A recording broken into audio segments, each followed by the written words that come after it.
द्वार पर धातन जे कोनो का पत्ता नहीं खे।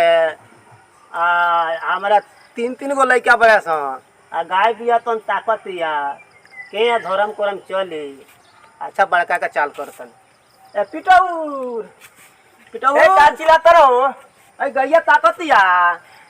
वो गाय से हमरा मतलब नहीं खे। जा तू ही छाती उटी द, हमरा वैसे मतलब नहीं खे। काहे नहीं खे? गैया का दूध तू ना खालो खानी मगर हमरा वैसे मतलब नहीं खे। जा ले दी वही काटो जा।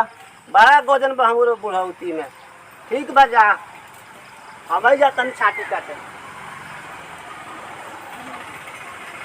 पूरो बड़ी गजन बा ये बुढ़ौती में कोनो सहारा नहीं है।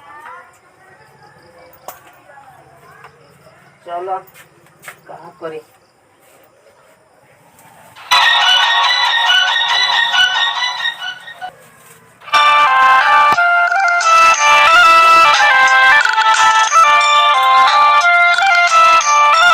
जकरा तीन तीन गो लड़का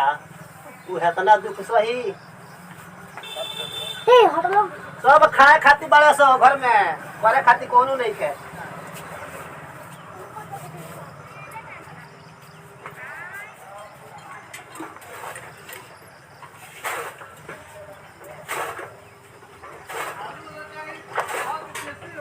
बताओ अकेले खींचता कोनो लगाओ निहारो बा। केहू दुनिया में सहारा नहीं है। कोहे खातिर सब केहू अपन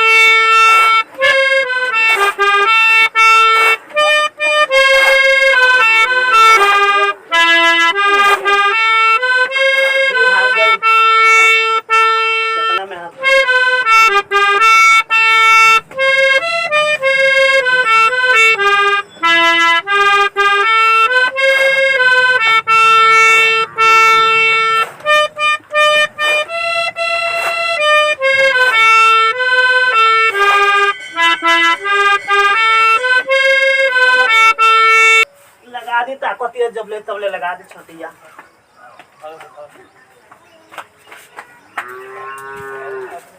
चली कहे का घर में परिवार देखा तानी कोनो काम धाम होता नहीं के कहाँ कहाँ बड़े सो। ए पिटौर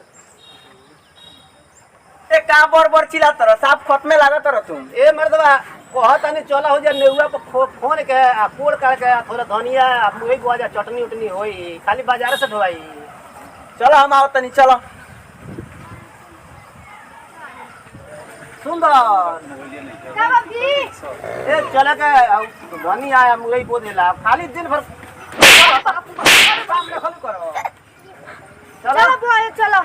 आ छोटका के ना बकरो के लेला। ए लड़का घर में ऐसा हंसते रहला खेलते रहला खाली खुश रहला तोरा कोनो टेंशन ना रहेगा। के टेंशन बा? चलो खेत बो चल चलो चल चलो हो तू चलो। चलो हम आओ तनी। ए बार ये काम बा और में सब बस अपन कहिया निकल रहेगा। आ उधर उठाओ चलो चलो लगे चलो खेत में चलो। अरे बाबू चलो सा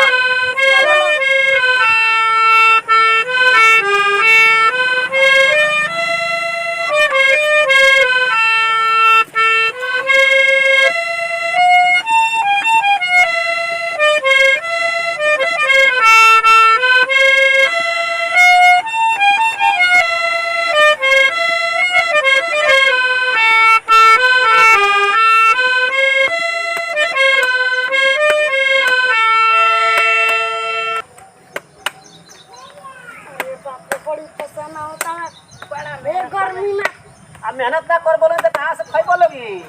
हमनी खाली मेहनत करबो तो के परी आउ कहां गइला नई बे कला क्या अरे बाबू अरे पिटोगरो का कल चलो लोग तालन के हम आवत है। ऐसे आदमी बोला कामचोर आदमी के वो हर में ऐसा काम करे का चलते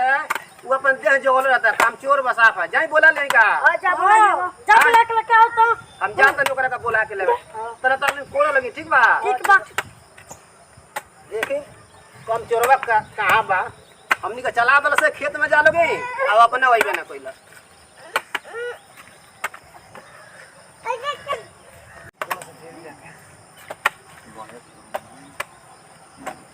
अब हला हला फोड़ देबा का।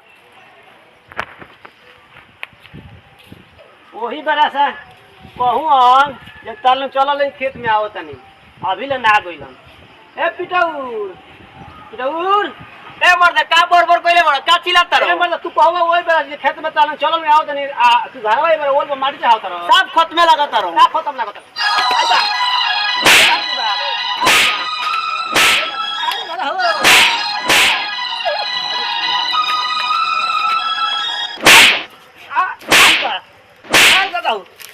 छोड़ा नहीं ये काम करम सही बता ये जवानी में आगे लग गई इतना मर गए बड़ा दुलार सतरा का पोषण ले रही हो तार ये कर तो बोल नहीं बात है कि ये करम तो सही बात है अच्छा ठीक बात तार करनी तारा आगे आई जा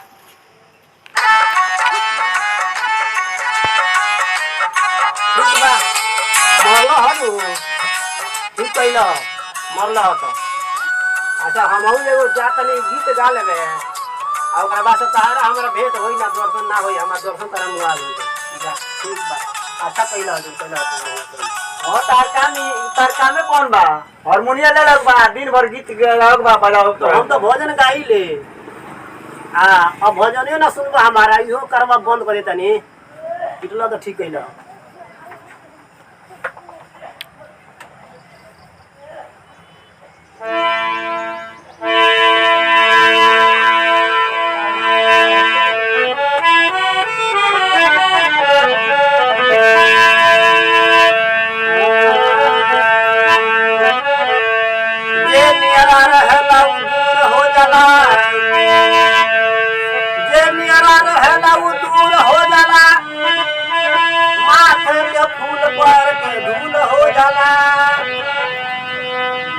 समय गए बबुआ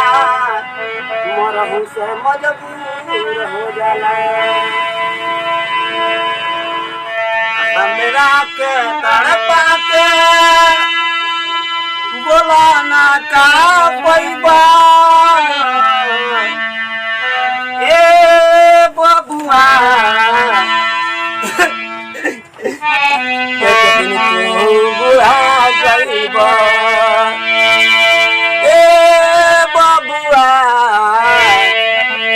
एक दिन तू बुढ़ा जाइबा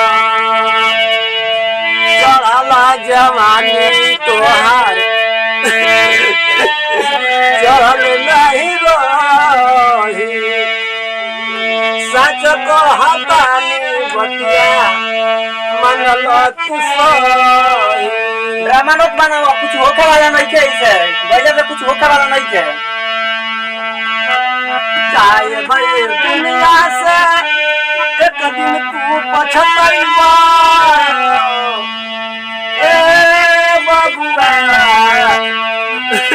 एक दिन तू बुढ़ा जाइबा बबुआ एक दिन तू बुढ़ा जाइबा ठीक बा ठीक कहला बड़ा तो हमहू ये दुनिया से जा तनी एक दिन पछताइबा फिर वो ना गइलो वो ना रह गेलो ना आइए अपनी चले घर है चले के का कइल जाई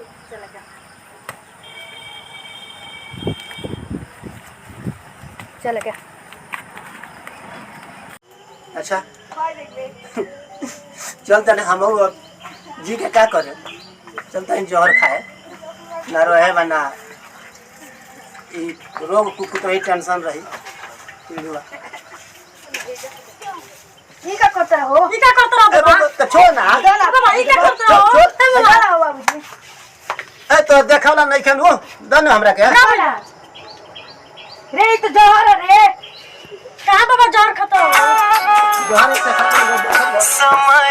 हंसा पापा ने बड़ी मारला बन मार समय रोवा अब हम का है तो हमको मार समय ही अपना पापा सब आवे ए का बात करी का के मरला बड़ा बाबा ए इधर रोज के ये ड्रामा बोल नहीं बैठे ये बात तो बोल नहीं बैठे हमारी ये हां जब हम पता नहीं जे कार करे कते को हम ही खाइब का तारे जवानी में आग लग जाइयो बेतना हमरा का सताइबो तो हम एक दिन सतावल जाइबो हां तुझे तू बुला का तोरा के नहीं मारे हां तोरा के ना छोड़े मैं तेऊ ये करबे के रखा ना तू तोरा के नहीं मारे ए तार मेरे को नाती हमर सहारा बजाने का बोल हम जियो तनी तोरा के नहीं मारे चलिए ठीक बा हमसे भी कुछ गलती हो गई बेटे माफी मत मांगा बाबा ऐसे दोबारा गलती ना हुई चलिए हमसे गलती हो गई बेटे दोबारा इसमें गलती ना हुई हमरा तब से माथे बा हमारा औलाद हो तो माथे पर नमस्कार प्रणाम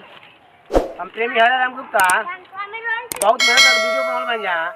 रोल के मनोरंजन खातिर टाइम पास होकर खातिर अब बहुत बढ़िया शायद हमारा विश्वास लेके रोल के पसंद पड़ी ऐसे कि पारिवारिक वीडियो बनल बा ऐसा ना होके के चाहिए दुनिया में बहुत लोग ऐसा करला बेटा अपना माता पिता के साथ अत्याचार तो ऐसा ना माता पिता के साथ अत्याचार ना होके के चाहिए जैसे कि बड़ी परिश्रम से बेटा का पैदा कर ले बा नाने से पोस के बड़ के ले बा बहुत अच्छा अच्छा सामान खियावल अपना बच्चा के केहू भी माता पिता तो माता पिता को कष्ट ना देवे के चाहिए अब बाकी रहल कि अब हमारे पूरा टीम के तरफ से कुछ सुनी राकेश जी के तरफ से ओकरा बाद राहुल के तरफ से ओकरा बाद से छोटू की तरफ से नमस्कार प्रणाम हम गायक राकेश राज आप सभी श्रोता समाज के हाथ जोड़ के प्रणाम करता नहीं रहुआ हमार चैनल प्रेमी हरिराम गुप्ता के नाम से बाटे ओके लाइक कमेंट और सब्सक्राइब करी ताकि हमनी के हौसला के आगे बढ़ाई कि हमनी के भी वीडियो कुछ बना के लोग सबन के पास भेजत रही जा ताकि हमनी के भी हौसला आगे बढ़ो जी ऐसे कि जितना भी टीम बा हमारा साथ है सभे गरीब बा केहू अमीर नहीं है यहाँ तक ले वीडियो बनाइले हम ते लोग को खाली सहयोग रहेला जबकि पैसा हमारा अपना जेब से लगाइले ले जाके एडिटिंग कराइले कंप्यूटर से बनवाइले तो पैसा के भी अभाव से कुछ दिन 1-1.5-2 महीना दिन हम वीडियो ना बनौनी है कि पैसा कमजोरी से वो प्यार दुलार दे तो हमें टीम कमेटी आगे बढ़ी तो हम कुछ आगे बढ़े तो कुछ हमनियों को गरीबी दूर हुई वीडियो के माध्यम से हमारे घर वालों को देख ले लोग। जी नमस्ते ये हमारे घर है निहायत गरीब बनी हमारे चैनल सब्सक्राइब कर लोगे नमस्कार हम निहायत गरीब बने राकेश जी भी गरीब बन सारा लोग वे गरीब बा छोटू के घर है ये देख ले यो गरीब बन तो प्यार दिलेंगे दुलार दिलेंगे तो हमनियों को थोड़ा आगे बढ़े भाई के अस्सलाम वालेकुम हिंदू भाई के नमस्कार प्रणाम जौन भी गलती हुई वो लोग क्षमा करे बोला राहुल प्रणाम हमारा नाम राहुल कुमार अटे हमने पर कृपा दृष्टि बनाए रखे और लाइक सब्सक्राइब करें हमारा नाम मिथिलेश है और हमारा नाम मिथिलेश चलिए छोट बड़ा वो टेंड हो थोड़ा हौसला बढ़ जाए बोले में थोड़ा हमारा नाम मिथिलेश पासवान है अगर जो हमारा चैनल को सब्सक्राइब करना चाहते हैं लाइक और जो हमारा वीडियो अच्छा ये वीडियो के कैमरा कैले बनी विनोद कुशवाहा जी विनोद विशाल जब रही तो हमने कैमरा कैले बाकी ना रही तो कोनो बात नहीं है दूसर के पकड़ ला लेकिन यहाँ के भी रुचि बा वीडियो में तो हमने के ये आदेश बा कि रोल आशीर्वाद पूरा टीम के दी चलिए हम सबके प्यार दुलार बनैले रहे ताकि हम लोग को भी खुश रखी आप भी खुश रहें उनके वीडियो बना के हमेशा एक दिन पर छोड़त रहे हम सोन आप सब देख के हमेशा खुशहाल रहें वीडियो के बारे में रहुआ कमेंट में जरूर लिखे आप लोग ऐसे पिछला बार बहुत बहुत प्यार दुलार कमेंट मिल रहा है अब कमेंट मिली तो हम लोगों का जवाब दे कमेंट के पर बहुत खुश कमेंट पढ़ला पर ठीक है नमस्कार नमस्कार।